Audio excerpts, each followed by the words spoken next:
Oui, bonsoir à vous. L'événement s'est déroulé ce vendredi au siège des Nations Unies à New York en présence de nombreux invités.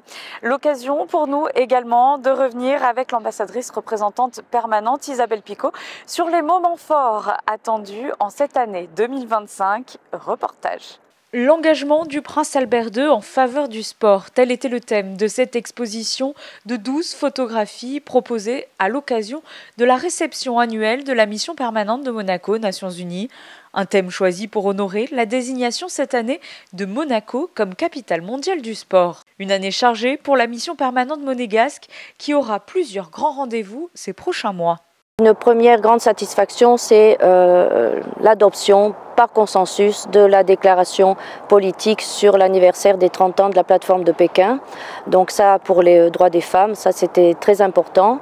Monaco a été choisi avec la Jordanie pour faciliter la réunion de haut niveau qui se tiendra sur ce même thème en marge du débat général.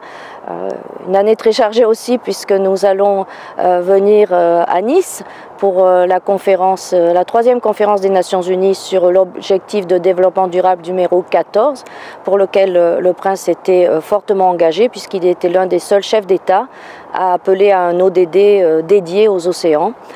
Donc ça, ce sera début juin. Et puis début août, la 4e conférence sur le financement du développement, début juillet, excusez-moi, qui se tiendra à Séville. Et là aussi, Monaco sera représenté puisque la principauté avait été représentée aux 3 premières conférences. Un moment clé pour la mise en œuvre des ODD puisque les financements baissent, qu'il faut en trouver de nouveaux.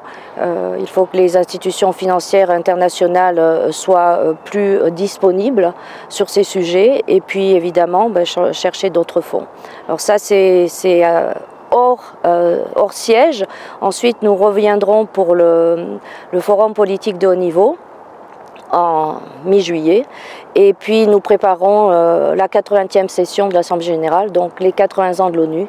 Et puis après le débat général, le travail des commissions et surtout début novembre à Doha, le second sommet sur le développement social. Le premier s'étant tenu il y a 30 ans également en 1995 à Copenhague. 2025 marque également les 80 ans de l'Organisation des Nations Unies.